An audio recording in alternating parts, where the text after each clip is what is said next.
ఈరోజు మనం ఈ వీడియోలో హాలీవుడ్లో సూపర్ హిట్ అయిన స్ట్రేంజర్ థింగ్స్ సిరీస్ లాగే రియల్ లైఫ్లో కొంతమంది టాలెంటెడ్ పిల్లల మీద జరిగిన సీక్రెట్ ఎక్స్పెరిమెంట్స్ గురించి మాట్లాడుకోబోతున్నాం.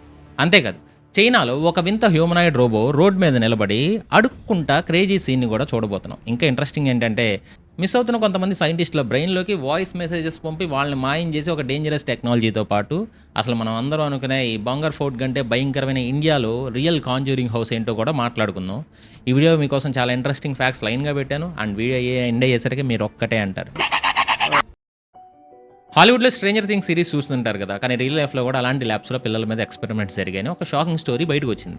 రీసెంట్గా జరిగిన ఒక అమెరికన్ పాడ్కాస్ట్లో జోర్డాన్ జోజాక్ అనే ఒక వ్యక్తి తన చిన్నప్పుడు జరిగిన కొన్ని ఇన్సిడెంట్ని షేర్ చేసుకుంటున్నాడు. అతను చిన్నప్పుడు బాగా చదువులో కొంచెం యాక్టివ్గా ఉండేవాడంట. ముఖ్యంగా స్పెల్లింగ్స్ని, విజువల్స్ని కాలేజ్ లెవెల్లో గుర్తుపెట్టుకునేవాడు. దాంతో 2004 ఆ టైంలో స్కూల్లో ఉండే గేట్ అంటే గిఫ్టెడ్ అండ్ టాలెంటెడ్ ఎడ్యుకేషన్ ప్రోగ్రామ్లో ఇతన్ని జాయిన్ చేశారు. అక్కడి నుంచే ఇంకో కథ మొదలైంది. కొంతమంది సైకాలజిస్టులు ఇతన్ని క్లాస్ రూమ్లో అందరికంటే సపరేట్గా కూర్చోబెట్టి, నీ బ్రెయిన్ చాలా స్పెషల్, నువ్వు చాలా డిఫరెంట్ అని చెప్పేవాళ్ళంట. ఆ తర్వాత ఇతనికి సైకలాజికల్లీ బాలేదని అబద్ధం చెప్పి ఒక స్పెషలైజ్డ్ ఫెసిలిటీకి షిఫ్ట్ చేశారు. జార్డన్ చెప్తున్న దాని ప్రకారం అక్కడ తనకి రిమోట్ వ్యూయింగ్ అంటే ఒక చోట కూర్చొని వేరే రూమ్లో ఏం జరుగుతుందో చూసే పవర్స్ని, అలాగే మెడిటేషన్ ద్వారా ఆల్టర్డ్ స్టేట్స్ ఆఫ్ కాన్షియస్నెస్ని డెవలప్ చేయడం నేర్పించారంట. అంతేకాదు, కొన్ని అడ్వాన్స్డ్ టెక్నాలజీస్ని, చివరికి యూఎఫ్ఓ లాంటి వెహికల్స్ని కూడా ఎలాంటి జాయ్స్టిక్స్ లేకుండా కేవలం తన బ్రెయిన్ వేవ్స్తో, మైండ్ పవర్తో కంట్రోల్ చేయడం మీద కూడా హెవీగా ట్రైనింగ్ ఇచ్చారని ఎలిగేషన్స్ వేశాడు. అయితే ఈ స్టోరీ వినడానికి ఎంత థ్రిల్లింగ్గా ఉన్నా దీనికి సంబంధించి ఎలాంటి అఫీషియల్ ఎవిడెన్స్ లేదు. గవర్నమెంట్ అఫీషియల్స్ కానీ, రీసెర్చర్స్ కానీ ఇలాంటి స్కూల్లో ఎక్స్పెరిమెంట్స్ చేసినట్టు ఎక్కడ ప్రూఫ్ కూడా లేదు. కాకపోతే సోషల్ మీడియాలో చాలామంది ఎక్స్ గేట్ స్టూడెంట్స్ కూడా మాకు చిన్నప్పుడు ఇలాంటి వింత ఎక్స్పీరియన్సెస్ అయ్యాయని పోస్టులు పెడుతున్నారు. అండ్ జార్డాన్కి కూడా 2023లో వచ్చిన కొన్ని భయంకరమైన night mares and flash backs వల్ల ఈ విషయాలు మళ్ళీ గుర్తొచ్చాయంట. మరి ఈ క్లైమ్స్లో ఎంత నిజం ఉందో తెలియదు, కానీ ప్రెజెంట్ ఈ మ్యాటర్ మాత్రం సోషల్ మీడియాలో తెగ వైరల్ అవుతుంది. మన బ్రెయిన్ మనకే తెలియకుండా కంట్రోల్ చేసే ఇలాంటి సీక్రెట్ ల్యాబ్స్ వినడానికి ఎంత భయంకరంగా ఉంటాయి. అయితే భవిష్యత్తులో ఎవరైనా వచ్చి మన మైండ్ని కంట్రోల్ చేయకముందే మీ చేతి వేళని కొంచెం కంట్రోల్లో ఉంచుకొని కింద కనిపిస్తున్న సబ్స్క్రైబ్ బటన్ని నొక్కి క్లిక్ చేయండి. ఎందుకంటే ఇలాంటి మైండ్ బ్లోయింగ్ ఇన్ఫర్మేషన్ మీరు అస్సలు మిస్ అవ్వకూడదు కదా. అందుకే ఆ పక్కన ఉన్న బెల్ ఐకాన్ని కూడా గట్టిగా కొట్టి ఆల్ నోటిఫికేషన్స్ ఆన్లో పెట్టుకోండి. ఒకవేళ ఆ ఫస్ట్ ఫ్యాక్ట్ మీకు నచ్చితే ఇప్పుడే ఒక లైక్ వేసుకొని మీ ఫ్రెండ్స్ గ్రూప్లో కూడా షేర్ చేయండి. ఏమో రేపొద్దున ఎవరైనా మన ల్యాబ్కి తీసుకెళ్తే ఈ నాలెడ్జ్ అంతా బాగా ఉపయోగపడుతుంది. సరే, పిల్లల బ్రెయిన్ సంగతి పక్కన పెడితే ఇప్పుడు చైనా వీధిలో ఒక వింత సీన్ నడుస్తుంది. జనరల్గా మనుషులుగా కరెంట్ బిల్లులు తప్పవనుకుంటే అక్కడ రోబోస్ తన ఎలక్ట్రిసిటీ బిల్స్ని కట్టడానికి అడుక్కుంటున్నాయి. చైనాలో ఒక హ్యూమనాయిడ్ రోబో రోడ్డు మీద నిలబడి తన ఎలక్ట్రిసిటీ బిల్ కట్టడానికి డబ్బులు అడుగుతున్న విజువల్స్ బయటకు వచ్చాయి. అండ్ సోషల్ మీడియాలో రీసెంట్గా ఈ వీడియో వైరల్ అయింది. అందులో కనిపించిన విజువల్స్ చూస్తే ఎవరికైనా సరే నవ్వకుండా ఉండలేరు. చైనాలో ఒక బిజీ స్ట్రీట్లో ఒక హ్యూమనాయిడ్ రోబో రోడ్డు పక్కన నిలబడి వెళ్ళిపోయే వాళ్ళని హెల్ప్ అడుగుతా కనిపించింది. దాని పక్కనే ఒక ఎల్ఈడి సైన్ బోర్డ్, ఒక లౌడ్ స్పీకర్ కూడా పెట్టారు. అందులో ఏమని రిపీట్ అవుతుందంటే, నా దగ్గర రీఛార్జ్ చేసుకోవడానికి మనీ లేదు, దయచేసి నా ఎలక్ట్రిసిటీ బిల్స్ కట్టడానికి హెల్ప్ చేయండి అంటూ ఒకటే అనౌన్స్మెంట్స్.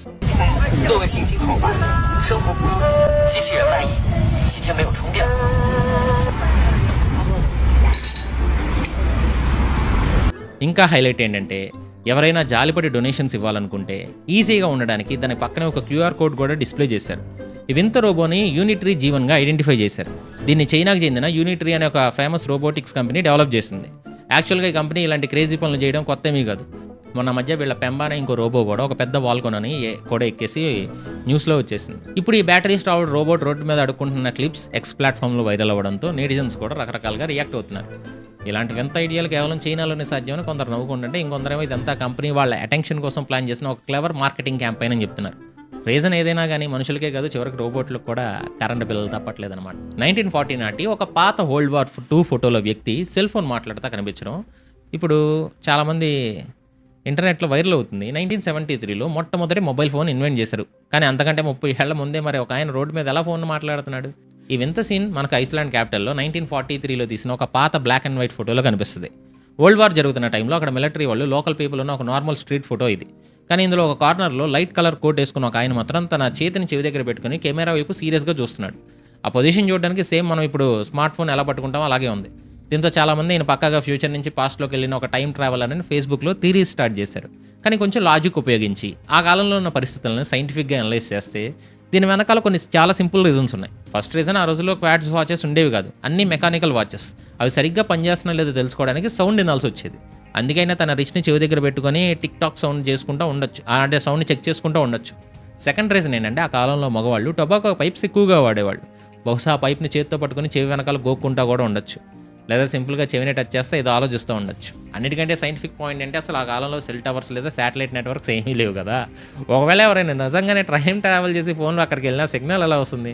దానికి ఛార్జింగ్ పెట్టుకోవడానికి పవర్ సోర్స్ కూడా ఉండదు. సో ఆ ఫోటో యాంగిల్ వల్ల వచ్చిన ఈ ఆప్టికల్ ఇల్యూషన్ని చూసి టైం ట్రావెల్ అనడం కంటే అదొక నార్మల్ హ్యూమన్ గెస్చర్ అనుకోవడమే కరెక్ట్ అని నేను అనుకుంటున్నా. సో ఎక్కడైనా ఇలాంటి ఫొటోస్ కనబడితే ఈ పాయింట్స్ మీరు రైస్ చేయొచ్చు. నాసా వాళ్ళు రీసెంట్గా $247 మిలియన్ ఖర్చు పెట్టి సౌండ్ కంటే ఫాస్ట్గా వెళ్ళి ఒక సూపర్ సోనిక్ జెట్ని టెస్ట్ చేశారు.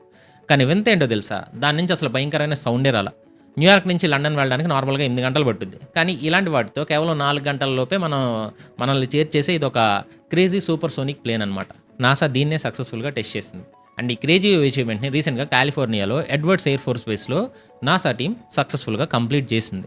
దీని పేరు X-59 ఎయిర్క్రాఫ్ట్. దీన్ని సన్ ఆఫ్ కాంక్రోడ్ అని కూడా పిలుస్తున్నారు. ఈ ఎక్స్పెరిమెంట్లో ఈ ప్లేన్ దాదాపు 43,400 ఫీట్ ఎత్తులో ట్రావెల్ చేస్తా సౌండ్ బ్యారియర్ని బ్రేక్ చేసి మ్యాక్ 1.1 స్పీడ్ని టచ్ అయింది. అంటే గంటకు దాదాపు 713 మైల్ స్పీడ్ అనమాట. జనరల్గా ఏదైనా ఎయిర్క్రాఫ్ట్ సౌండ్ కంటే ఫాస్ట్గా వెళ్తే సోనిక్ బీమ్ అనే ఒక పెద్ద బ్లాస్ట్ లాంటి సౌండ్ వినపడాలి. ఆ సౌండ్కి కింద ఉండే ఇళ్ల కిటికీలు కూడా పగిలిపోయే ఛాన్స్ ఉంది. అందుకే యూఎస్ రెగ్యులేటర్స్ 1973లోనే ఇలాంటి సూపర్ సోనిక్ ఫ్లైట్స్ని ల్యాండ్ మీద ఎగరకూడదని బ్యాన్ చేశారు. కానీ నాసా ఈ రూల్ని మార్చేసేలా X-59ని డిజైన్ చేసింది. ఈ ప్లేన్కి చాలా వింతగా ఒక లాంగ్ నోస్ని డిజైన్ చేశారు. దీనివల్ల భయంకరమైన శబ్దం కాస్త చాలా సాఫ్ట్గా ఒక చిన్న థంప్ లాగా మారిపోయింది. అయితే ఈ డిజైన్ వల్ల ప్లేన్లో ఇంకొక వింత మార్పు కూడా వచ్చింది. ఆ జెట్లో పైలట్ ముందు కూర్చోడానికి అసలు ఫ్రంట్ కాక్పిట్ విండోసే లేవు. దానికి బదులుగా బయట వ్యూ కోసం high definition cameras and augmented reality displays ఉన్న ఎక్స్టర్నల్ విజన్ సిస్టమ్స్ని వాడుతున్నారు. ఈ టెస్ట్ రన్లో విమానాన్ని నడిపిన టెస్ట్ పైలట్ జిమ్ లెస్ మాట్లాడుతా స్క్రీన్ మీద గాజెస్ చూసే వరకు తను సూపర్ సోనిక్ స్పీడ్లో వెళ్తున్నాననే విషయమే తనకు అసలు తెలియలేదని, అంత స్మూత్గా రైడ్ అయిందని చెప్పారు. అండ్ ఈ ప్రాజెక్ట్ కనుక సక్సెస్ అయితే ఫ్యూచర్లో మన కమర్షియల్ ట్రావెల్ టైం సగానికి పైగా తగ్గిపోవడం మాత్రం ఖాయం. భూమి మీద ఉండే అత్యంత వింతైన అండ్ చూడడానికి భయంకరంగా ఉండే గాబ్లిన్ షార్క్ని మొట్టమొదటిసారి సముద్రం లోపల బ్రతుకుండంగా లైవ్ వీడియో తీశారు. ఇన్నాళ్ళు కేవలం చనిపోయినప్పుడు లేదా వరలకు యాక్సిడెంట్గా చిక్కినప్పుడు మాత్రమే చూసిన ఈ జీవిని ఇప్పుడు ఫస్ట్ టైం పసిఫిక్ ఓషన్లో టాంగా ట్రెంచ్లో దాదాపు 2000 మీటర్ల లోతులో రికార్డ్ చేశారు. ఆస్ట్రేలియా అండ్ హవాయికి చెందిన సైంటిస్టులు రాత్రింబవళ్ళు దాదాపు 50 రోజులకు పైగా కంటిన్యూస్గా షూట్ చేస్తే కేవలం ఒక 20 సెకండ్స్ పాటు ఈ వింత జీవి కెమెరా కంటికి చిక్కింది. అండ్ ఈ రీసెర్చ్ని రీసెంట్గా జర్నల్ ఆఫ్ ఫిష్ బయాలజీలో కూడా పబ్లిష్ చేశారు. అసలు ఈ షార్క్ని చూసి మకేర్ యూనివర్సిటీకి చెందిన ఒక ఎక్స్పర్ట్ ఏమన్నాడంటే, ఇది భూమి మీద ఉండే చాలా అగ్లీ అండ్ షార్క్, దీని మొహం దీని కన్నతల్లికి కూడా నచ్చదు అని సరదాగా అన్నాడు. అండ్ దీని బాడీ దాదాపు 7 మీటర్ల పొడవు ఉంటుంది. జనరల్గా అందరికీ గాబ్లిన్ షార్క్ అంటే అనగానే భయంకరమైన నోరు గుర్తొస్తుంది. అండ్ ఇది వేటాడేటప్పుడు తన నోటిని ఒక స్లింగ్ షాట్ లాగా ముందుకిసిరి ప్రేన్ పట్టుకుంటుంది. కానీ వింత ఏంటో తెలుసా, ఇది నార్మల్గా బ్రతికి ఈదుతున్నప్పుడు నోరంతా లోపలికి లాగేసుకుంటుంది. అప్పుడు దీని హెడ్ కేవలం చాలా పాయింటీగా ఒక పొడవాటి ముక్కున్నట్టు మాత్రమే కనిపిస్తుంది. అందుకే ఇన్నాళ్ళు ఇవి చనిపోయాక నోరు బయటకు వచ్చిన విజువల్స్ చూసి అందరూ భయపడిపోయారు. ఈ రకమైన షార్క్స్ దాదాపు 125 మిలియన్ సంవత్సరాల క్రితం ఎలా ఉన్నాయో ఎవల్యూషన్ లేకుండా ఇప్పటికీ అలాగే ఉన్నాయని ఉండిపోయాయంట. సముద్రం లోపల చాలా స్లోగా తిరిగే ఈ ఎల్యూజివ్ క్రియేచర్స్ గురించి ప్రపంచానికి తెలిసింది చాలా తక్కువ. కానీ ఈ రీసెర్చ్ వల్ల ఇవి పసిఫిక్ ఓషన్లో ఎంత ఎక్కువ ఏరియాలో స్ప్రెడ్ అయి ఉన్నాయో కూడా ఫస్ట్ టైం బయటపడింది. మిస్సింగ్ అవుతున్న సైంటిస్టుల బ్రెయిన్లో ఒక సీక్రెట్ టెక్నాలజీతో వాయిస్ మెసేజ్లు పంపి వాళ్ళని మాయం చేస్తున్నారంట. దీని వెనకాల వాయిస్ టు స్కల్ టెక్ ఉందంటున్నారు. ఈ విషయాన్ని ఎవరో నార్మల్ పీపుల్ కాదు, డైరెక్ట్గా బెన్ హ్యాన్సన్ అనే ఒక FBI ఏజెంట్ ఒక యూట్యూబ్ ఛానల్లో మాట్లాడారు. రీసెంట్గా నేను ఒక వీడియో కూడా చేశాను మిస్సింగ్ సైంటిస్టుల గురించి. న్యూ మెక్సికోలో ఉండే లాస్ అలామోస్ నేషనల్ ల్యాబొరేటరీకి చెందిన మెలిసా అనే ఒక సైంటిస్ట్ బాడీ అడవిలో దొరికింది. ఇలా స్పేస్ అండ్ ఏలియన్స్ రీసెర్చ్ చేసే దాదాపు 1 డజన్ మంది సైంటిస్టులు కొన్నేళ్లుగా వింతగా మిస్ అవ్వడం లేదా చనిపోవడం, ఈ వెనకాల వాయిస్ టు స్కల్ టెక్ లేదా డైరెక్టెడ్ ఎనర్జీ వెపన్స్ ఉండే ఛాన్స్ ఉందంటున్నారు. అసలు ఈ వింత టెక్నాలజీ ఏం చేస్తుందంటే, ఒక పర్టికులర్ ఇన్ఫ్రాసౌండ్ లేదా మైక్రోవేవ్ వెపన్ని వాడి టార్గెట్ చేసిన వ్యక్తి బ్రెయిన్లోకి డైరెక్ట్గా కొన్ని పదాలను పంపిస్తారు. ఆ వాయిస్ విన్న వ్యక్తికి బయట నుంచి ఏదొస్తుందో అర్థం కాదు. అది తన సొంత ఆలోచన అనుకుని భ్రమపడతాడు. దీనివల్ల వాళ్ళకి స్కిజోఫ్రేనియా వచ్చినట్టు అయిపోయి ఏది నిజం ఏది అబద్ధం అనేది తెలియక పిచ్చెక్కిపోతారు. దీనివల్ల విపరీతమైన పారానోయా అండ్ యాంగ్జైటీ క్రియేట్ అయ్యి చివరికి ఒక వింత ఫ్యూజ్ స్టేట్, అంటే ఇల్లు ఆఫీస్ వదిలేసి ఎటో పారిపోయేలా ఈ వెపన్స్తో మైండ్ గేమ్ ఆడొచ్చంట. అండ్ 2016లో ప్రపంచాన్ని భయపెట్టిన హవానా సిండ్రోమ్ వెనకాల కూడా ఇలాంటి ఒక మైండ్ అటాక్ టెక్నాలజీ ఉందనే టాక్ నడిచింది. నిజానికి మిస్ అయిన సైంటిస్టులు ఎవరూ మాకు వాయిస్లో వినపడ్డాయని ఎవరికీ చెప్పాల. కానీ వాళ్ళకి తెలియకుండానే ఇలాంటి ఒక భయంకరమైన యాంగ్జైటీని వాళ్ళ బ్రెయిన్లో క్రియేట్ చేసి ఉండొచ్చని ఈ ఏజెంట్ డౌట్ పడుతున్నాడు. అండ్ యూఎస్ గవర్నమెంట్ ఏజెన్సీస్ ఇలాంటి టెక్నాలజీస్ ఉన్నాయని అఫీషియల్గా ఒప్పుకోకపోయినా ఇదంతా కేవలం సైఫై సినిమా స్టోరీ అనుకుని కొట్టేలే. దీని వెనకాల మేబీ ఏదైనా మిస్టరీ కూడా ఉండొచ్చు అని ఆయన హింట్ ఇచ్చారు. ఒకప్పుడు మన ఇళ్లలో పెంచుకునే లాబ్రడార్ కుక్కల సైజులో ఉండే పెద్ద పెద్ద తేళ్లు, స్కార్పియన్స్ భూమి మీద తిరిగేవని తెలిస్తే నమ్ముతారా మీరు? బ్రిటన్లో రీసెంట్గా దీనికి సంబంధించిన ఫాజిల్స్ దొరికాయి. యాక్చువల్గా university of Manchester and natural history museum చెందిన రీసెర్చర్ ఒక 415 మిలియన్ ఇయర్స్ నాటి పాత ఫాజిల్స్ని స్టడీ చేసి ఈ షాకింగ్ విషయాలను బయటపెట్టారు. ఇక్కడ స్క్రీన్ మీద దాని పేరు చూడొచ్చు. ఇది దాదాపు 1 మీటర్ కంటే ఎక్కువ పొడవు ఉండేదంట. అంటే కరెక్ట్గా చెప్పాలంటే మన లాబ్రడార్ డాగ్ సైజ్ అనమాట. ఆ టైంలో అసలు భూమి మీద చెట్లు కూడా ఎవల్యూషన్ అవ్వలేదు. ల్యాండ్ మీద ఉండే మిగతా జీవులని చాలా చిన్న సైజులో ఉండేవి. కానీ ఈ తేళ్లు మాత్రం ఎందుకు ఎంత పెద్దగా పెరిగాయని వాళ్ళకి ఒకటి మిస్టరీ ఉంది. Doctor Richard Howard and doctor Russell Garwood lead చేసిన ఈ టీం కటింగ్ ఎడ్జ్ ఇమాజినింగ్ టెక్నిక్స్ని వాడి ఈ వింత జీవి స్ట్రక్చర్ని క్లియర్గా బిల్డ్ చేశారు. అండ్ వాళ్ళ రీసెర్చ్ ప్రకారం ఆ కాలంలో భూమి మీద ఆక్సిజన్ లెవెల్స్ చాలా తక్కువ ఉండడం వల్ల ఇవి అంత పెద్దగా పెరుగుండొచ్చు, లేదా ఈ క్రియేచర్స్కి ఎక్కువగా నీళ్లలో బ్రతికుండొచ్చు. ఎందుకంటే ఆ టైంలో ల్యాండ్ కంటే వాటర్లోనే లైఫ్ సైజ్ పెద్దగా ఉండేది. అండ్ ఈ స్కార్పియన్ కూడా ఆ కాలానికి ఒక ఎపెక్స్ క్రిడేటర్, అంటే దీనికి తిరగలేదనమాట. దీనికి ఉన్న పవర్ఫుల్ క్లాస్ అండ్ వీనం అండ్ ఈ విషయాన్ని ప్రయోగించి ఇది వాటర్లోనూ ల్యాండ్ మీద చాలా క్రేజీగా వేటాడేది. ఇప్పుడు మనం చూసే చిన్న చిన్న తేళ్లలా కాకుండా డైనోసార్స్ కంటే 50 మిలియన్ ఇయర్స్ కంటే ముందే బ్రిటన్ ఏరియాలో అంత షాలో సీస్తో ఉన్నప్పుడు ఇది అక్కడ ఫుల్గా రూల్ కూడా చేసేయంట, పాలించే ఒక రకంగా చెప్పాలంటే. ప్రెజెంట్ ఈ రిపోర్ట్ ప్యాలియోంటాలజీ అనే ఒక జర్నల్లో పబ్లిష్ అయ్యి సైన్స్ వరల్డ్లో తెగ హల్చల్ చేస్తుంది. మొత్తానికి ఆ టైంలో బ్రిటన్లో అడుగుపెట్టాలంటే భయపడాల్సిందే అనమాట. అమెరికాలో ఉండే కొన్ని బీచెస్లో ప్రపంచంలో అత్యధికంగా షార్క్ అటాక్స్ జరుగుతాయని, అందులోనూ ఒక పర్టికులర్ ప్లేస్ని షార్క్ బైట్ క్యాపిటల్ అంటున్నారని మీకు తెలుసా? యాక్చువల్గా ఇంటర్నేషనల్ షార్క్ అటాక్ ఫైల్ వాళ్ళు రిలీజ్ చేసిన డేటా ప్రకారం అమెరికాలో కొన్ని తీర ప్రాంతాల్లో అన్ప్రొవోక్డ్ షార్క్ అటాక్స్ చాలా ఎక్కువ రికార్డ్ అవుతున్నాయి. ఇందులో అందరికీ షాక్కి గురి చేసే టాప్ ప్లేస్ ఏది అంటే ఫ్లోరిడాస్ అట్లాంటిక్ కోస్ట్. ఇక్కడ ఇప్పటివరకు దాదాపు 953 కన్ఫర్మ్డ్ షార్క్ అటాక్స్ జరిగాయి. అందుకే దీన్ని ప్రపంచంలో షార్క్ బైట్ క్యాపిటల్ అని పిలుస్తారు. ముఖ్యంగా ఫ్లోరిడాలో ఒలుసియా కౌంటీ అండ్ న్యూ స్మెరినా బీచ్లో అయితే ఈ ఎన్కౌంటర్స్ ఇంకా ఎక్కువ ఉంటాయి. అక్కడ పాన్సీ ఇన్లెట్ దగ్గర ఉండే స్కూల్ ఆఫ్ ఫిష్ని తినడానికి పెద్ద సంఖ్యలో బ్లాక్ టిప్ షార్క్స్ వస్తూ ఉంటాయంట. ఆ ముర్కీ సర్ఫ్ జోన్స్లో సర్ఫింగ్ చేసే వాళ్ళని ఇవి చూసి పొరపాటున బయట చేస్తూ ఉంటాయి. కానీ అదృష్టవశాత్తు ఇక్కడ చనిపోయిన వాళ్ళ సంఖ్య తక్కువ. ఇక్కడ సెకండ్ ప్లేస్లో హవాయ్ ఉంది. ఇక్కడ కొంచెం సీన్ డిఫరెంట్, ఎందుకంటే ఇక్కడ దాడి చేసేవి పెద్ద సైజ్ టైగర్ షార్క్స్. అక్కడ ఉండే అండర్ వాటర్ టోపోగ్రఫీ వల్ల ఈ ప్రిడేటర్ జీవులు చాలా ఈజీగా బీచ్ ఒడ్డుకు వచ్చేస్తాయి. అలాగే కాలిఫోర్నియాలో అయితే భయంకరమైన వైట్ షార్క్స్ తిరుగుతూ ఉంటాయి. ఇక్కడ అటాక్ సంఖ్య తక్కువైనా ఆ షార్క్ సైజు వల్ల రిస్క్ ఎక్కువ ఉంటుంది. అసలు ఆ ప్రాంతాల్లోనే షార్క్స్ ఎక్కువగా ఎందుకు కనిపిస్తాయో జేమ్స్ కుక్ యూనివర్సిటీ రీసెర్చర్స్ కొన్ని ఎన్విరాన్మెంటల్ ఫ్యాక్టర్స్ని చెప్పారు. ఎప్పుడైతే వార్మ్ కోస్టల్ వాటర్స్ ఎక్కువ సంఖ్యలో బైట్ ఫిష్ అండ్ సముద్రంలో నదులు కలిసే రివర్ మౌత్స్ ఉంటాయో అక్కడికి షార్క్స్ ఎక్కువగా వస్తాయి. అదే టైంలో స్విమ్మర్స్ అండ్ సర్ఫర్స్ కూడా ఎక్కువగా వాటర్లో దిగడంతో యాక్సిడెంటల్గా ఈ ఎన్కౌంటర్స్ అవుతాయి. అయితే సైంటిస్టులు చెప్పేది ఏంటంటే షార్క్స్ మనుషుల్ని టార్గెట్ చేసి వేటాడవు, కేవలం వాటి సహజమైన ప్రే అనుకుని పొరపడతాయి. సో ఓవరాల్గా చూస్తే రిస్క్ చాలా తక్కువే అయినా ఈ హాట్ స్పాట్స్లో మాత్రం మనం చాలా అలర్ట్గా ఉండడం చాలా చాలా బెటర్ అనమాట. మీరు మెస్సీ ఫ్యానా లేక రొనాల్డో ఫ్యానా అనే దాన్ని బట్టి మీ పొలిటికల్ వ్యూస్ ఏంటో చెప్పేయచ్చు అని ఒక కొత్త స్టడీలో తెలిసింది. ఇది నేను సొంతంగా చెప్తున్న మాట కాదు. రీసెంట్గా సింగపూర్కి చెందిన NTU అంటే నాన్యాంగ్ టెక్నాలజీ యూనివర్సిటీ రీసెర్చర్స్ ఒక షాకింగ్ రిపోర్ట్ బయటపెట్టారు. వీళ్ళు ప్రపంచవ్యాప్తంగా ఇండియాతో కలిపి దాదాపు 26 కంట్రీస్లో 10,000 మందికి పైగా పీపుల్ని సర్వే చేశారు. వాళ్ళను మీకు ఎవరికేమి ఇష్టం అని అడుగుతానే వాళ్ళ పర్సనల్ వాల్యూస్ అండ్ పొలిటికల్ లీనింగ్స్ని కూడా డీప్గా స్టడీ చేశారు. అండ్ ఈ రీసెర్చ్లో తెలియని నిజం ఏంటంటే ఎవరైతే రొనాల్డోని ఎక్కువ ఇష్టపడతారో వాళ్ళు రియల్ లైఫ్లో కొంచెం కన్జర్వేటివ్ మైండ్ సెట్తో ఉంటారు. అంటే వీళ్ళు individual achievement, high ambition and extreme కాన్ఫిడెన్స్ని లైక్ చేస్తారు. అంతేకాదు రొనాల్డో ఫ్యాన్స్కి సెల్ఫ్ ఎస్టీమ్ కూడా చాలా ఎక్కువ ఉంటుందంట. వాళ్ళు ఇన్స్టాగ్రామ్, టిక్టాక్ లాంటి షార్ట్ ఫామ్ ప్లాట్ఫామ్స్ని ఎక్కువగా వాడుతూ ఉంటారు.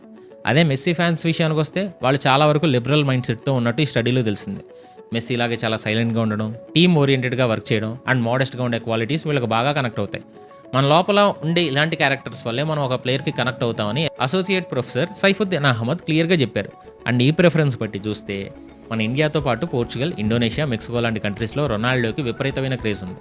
అదే Argentina, UK, US and south కొరియాలో మెస్సీని ఎక్కువగా ఇష్టపడతారు. అందులో సౌత్ కొరియాలో మెస్సీకి ఉన్నంత సపోర్ట్ ఎక్కడా లేదు. ఎందుకంటే 2019లో ఒక మ్యాచ్ ఆడకుండా రొనాల్డో అక్కడ ఫ్యాన్స్ని డిసప్పాయింట్ చేశాడు. మొత్తానికి మన ఫేవరెట్ ప్లేయర్ ఎవరో మన గేమ్ చాయిస్ మాత్రమే కాదు, అది మన మైండ్ సెట్ని కూడా రిఫ్లెక్ట్ చేస్తుందన్నమాట. మనం అందరం ఇండియాలో బంగర్ ఫోర్ట్ని మోస్ట్ హాంటెడ్ ప్లేస్ అనుకుంటాం కదా, కానీ అది అసలు టాప్ 10లో కూడా లేదని, నైనిటాల్లో అంతకంటే భయంకరమైన ప్లేస్ ఉందని ఒక పారానార్మల్ ఇన్వెస్టిగేటర్ చెప్పాడు. మనం ఏది పడితే అది నమ్మకూడదని చెప్పడానికి బెస్ట్ ఎగ్జాంపుల్ ఈ సరబ్జీత్ మొహంతి. ఇతను ఒడిశాకు చెందిన ఒక పారానార్మల్ ఇన్వెస్టిగేటర్ అండ్ డెమాంటాలజిస్ట్ కూడా. సోషల్ మీడియాలో అలాగే MTV డార్క్ స్క్రోల్ షోలో ఇతను చేసే ఇన్వెస్టిగేషన్స్ చూసి చాలామంది ఇతనికి ఫ్యాన్స్ కూడా ఉన్నారు. కానీ సర్వజిత్ చెప్పేది ఏంటంటే దయ్యాలను వెతకడానికి పారానార్మల్ ఇన్వెస్టిగేషన్కి చాలా తేడా ఉందంట. వీళ్ళ టీం ఎప్పటికైనా ఎక్కడికైనా వెళ్తే పూజలు మంత్రాలు కాదు, temperature, humidity, air pressure, sound frequencies and electromagnetic ఫీల్డ్స్ని కొలిచే సైంటిస్ట్ ఎక్విప్మెంట్తో తీసుకెళ్తారు. చాలామంది మా ఇంట్లో సడన్గా టెంపరేచర్ పడిపోతుంది, ఏవో వాయిసెస్ వినపడుతున్నాయి, ఎవరో చూస్తున్నట్టుంది అని చెప్తుంటారు. కానీ అవన్నీ దయ్యాల పనులు కావని సర్వజిత్ అంటున్నాడు. కొన్ని ఇళ్ళు జియోమాగ్నెటిక్ అనామలీస్ ఉన్న చోట కట్టి ఉంటారు, లేదా పక్కనే మొబైల్ టవర్స్ ఉంటాయి. ఆ ఎలక్ట్రోమాగ్నెటిక్ పొల్యూషన్ వల్ల మనుషులకు హెడేక్స్ రావడం, భయం వేయడం, ఏవో వాయిసెస్ వినపడడం లాంటివి జరుగుతాయంట.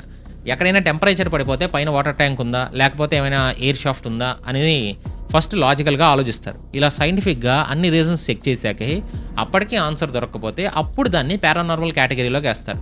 అసలు వాళ్ళ దగ్గరికి వచ్చే దాదాపు 10 కేసుల్లో దాదాపు 8 కేసులకి సైంటిఫిక్ రీజన్సే ఉంటాయంట. నిజానికి సర్వజిత్కి చిన్నప్పటి నుంచి చీకటన్నా దయ్యాలన్నా భయమే. వాళ్ళ నాన్న గవర్నమెంట్ జాబ్ రావడంతో రకరకాల పాత ఇళ్లలో ఉండేవాళ్ళు. సో ప్రతి ఇంట్లో ఏదో ఒక దయ్యం ఉన్న కథ ఉండేది. ఆ భయాన్ని పోగొట్టుకోవడానికి ఇతనే ఆ పారానార్మల్ బుక్స్ చదవడం స్టార్ట్ చేసి చివరికి ఇది ఒక కెరీర్గా మార్చుకున్నాడు. ఇప్పుడు బాలీవుడ్ డైరెక్టర్స్కి ఇతను గైడెన్స్ కూడా ఇస్తున్నాడు. ఇక ఇండియాలో దయ్యాలంగానే అందరికీ గుర్తొచ్చేది రాజస్థాన్లోని బంగర్ పోర్ట్. కానీ సర్వజిత్ దాన్ని అసలు ఒప్పుకోడు. ఎందుకంటే సోషల్ మీడియా వాళ్ళు దాన్ని ఓవర్ హైప్ చేశారని, అసలు అది ఇండియాలోని టాప్ 10 హాంటెడ్ ప్లేసెస్లో కూడా లేదని చెప్తాడు. తన లైఫ్లో తను చూసిన మోస్ట్ డేంజరస్ ప్లేస్ నైనిటాల్లోని ముక్తి కోట్రీ. బ్రిటిష్ కాలంలో అక్కడ డాక్టర్స్ తన పేషెంట్స్ ఏ రోజు ఏ టైంకి చనిపోతారో కరెక్ట్గా ముందే చెప్పేవాళ్ళంట. ఆ ప్లేస్కి వెళ్ళాక సర్వజిత్ టీంలో ఉన్న వాళ్ళు మెంటల్గా చాలా డిస్టర్బ్ అయ్యారు. అందుకే దాన్ని ఇండియాస్ కాంజ్యూరింగ్ హౌస్ అని పిలుస్తున్నారు. ఫైనల్గా సర్వజిత్ చెప్పేది ఏంటంటే, మనుషులకి ఏమైనా జరగకూడదని జరిగితే దానికి వెంటనే దయ్యాల కథల్లో అల్లేస్తున్నారు, కానీ అందులో నిజమేంటో తెలుసుకోవడానికి తన డ్యూటీ అంటున్నాడు.